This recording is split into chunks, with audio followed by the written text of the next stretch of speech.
The year was 2089 when everything changed for humanity. A mining crew working on the dark side of the moon discovered something buried deep beneath the lunar surface. Captain Sarah Chun was the first to see it. Her drill had struck metal that did not belong to any human machine. The object was massive, stretching nearly 2 kilometers beneath the gray dust. It was a ship, but not one built by human hands. News of the discovery spread through Earth like wildfire. Governments argued about who owned the wreckage. Scientists begged for access. Religious leaders called it either a blessing or a curse. But while politicians debated, Sarah Chun and her crew began the slow work of excavation. They were simple miners, not scholars or soldiers, yet they understood something important. This wreckage could change everything. The ship had crashed thousands of years ago. Its hull was broken in 17 places.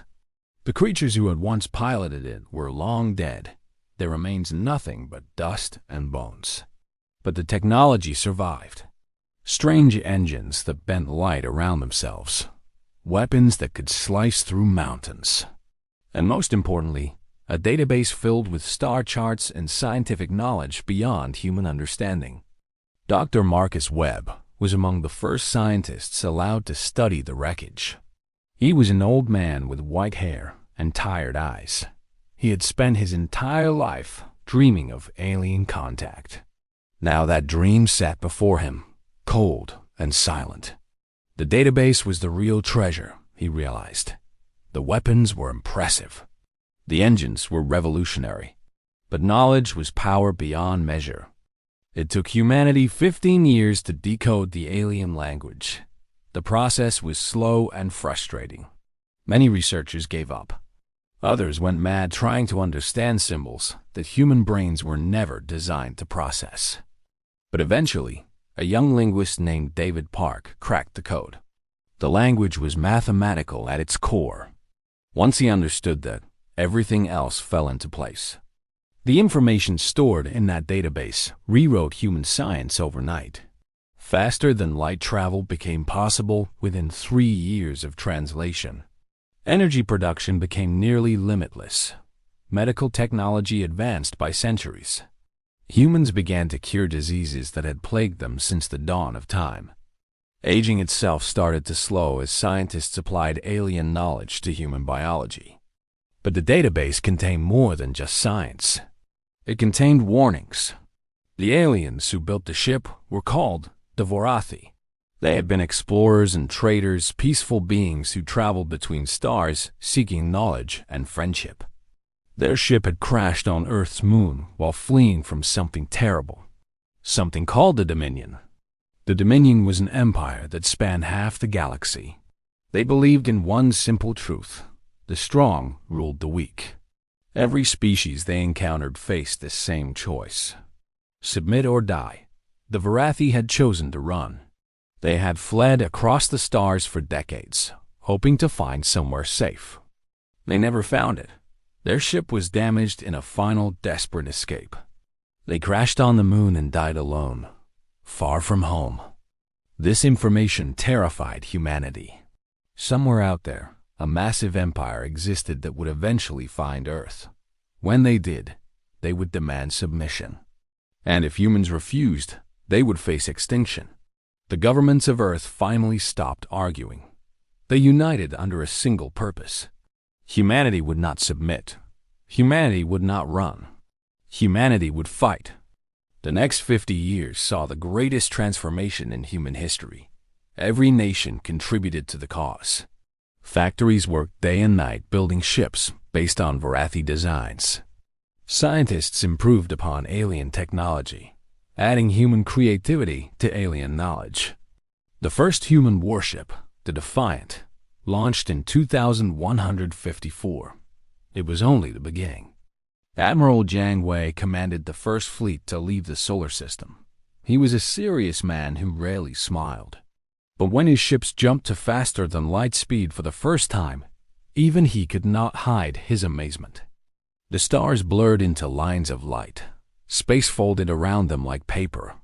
And then they emerged near Alpha Centauri, 4 light years from home in less than a minute. Humanity spread across the nearby stars quickly.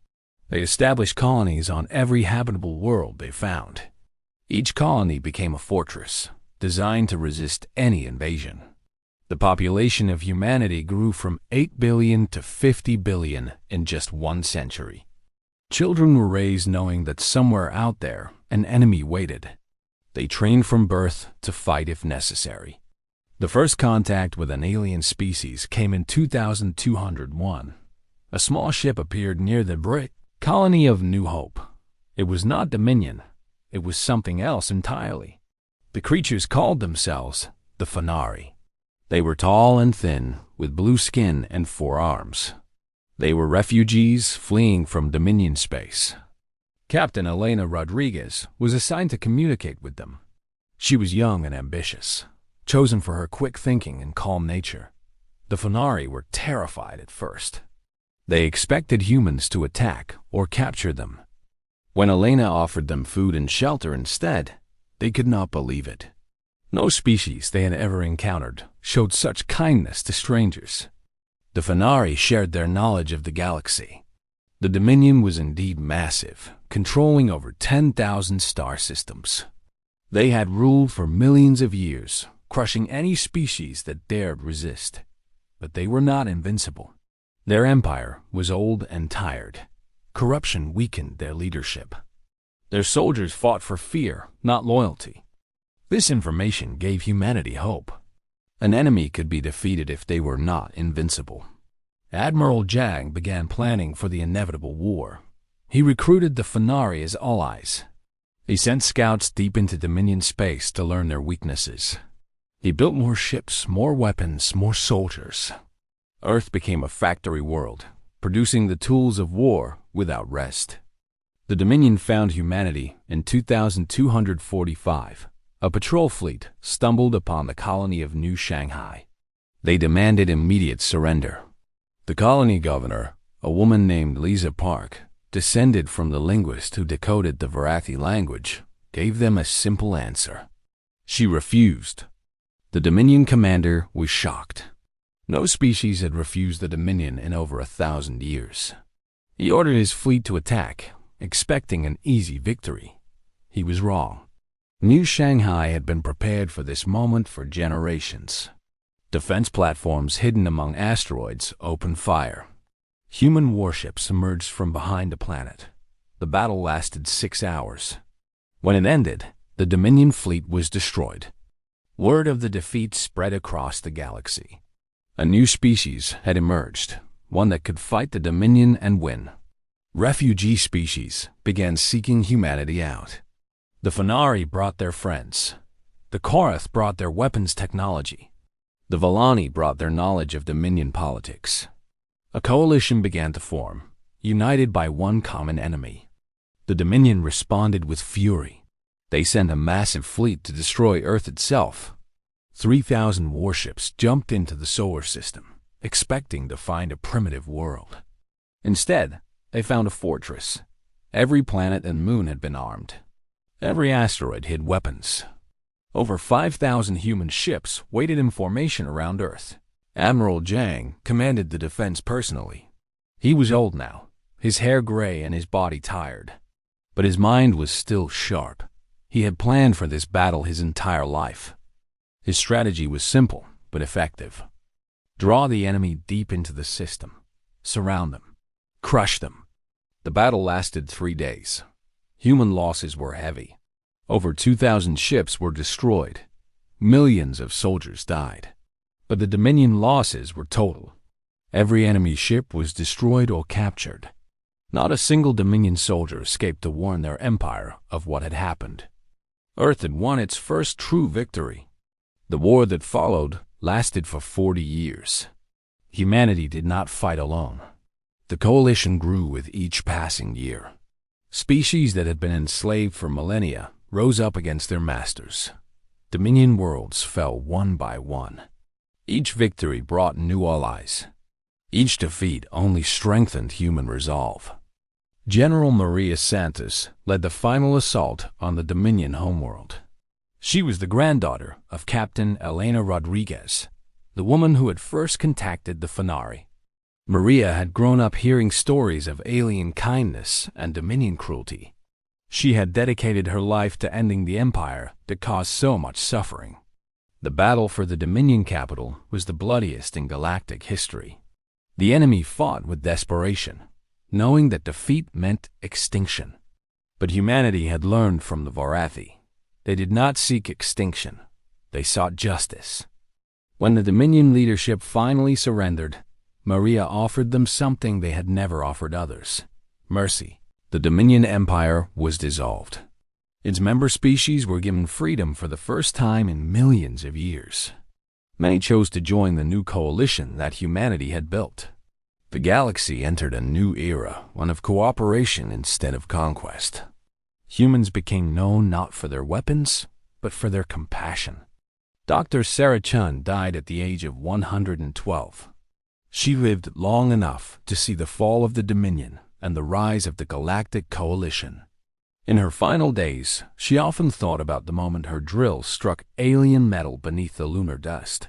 She had been a simple miner, not a hero. But her discovery had changed everything. The story of humanity's rise became legend across the galaxy. A young species, barely able to reach their own moon, had found alien wreckage and used it to conquer the stars. They had faced the greatest empire in galactic history and refused to submit. They had built alliances with species that had never known friendship. And when they finally won, they had shown mercy to their enemies. The Vorathi, who had crashed on Earth's moon so long ago, had been running from the Dominion. They died believing that escape was impossible. But their legacy lived on in ways they could never have imagined. The knowledge they left behind did not save their species. It saved countless others. Humanity carried their torch forward, lighting the darkness of a galaxy that had known only fear for far too long. In the end, the salvaged alien wreckage did not launch a conquest of domination. It launched a conquest of liberation. Humanity proved that strength was not measured by how many you could enslave, but by how many you could free. The galaxy remembered this lesson long after the last human had turned to dust. And in the darkness between stars, the memory of Earth's children burned bright forever.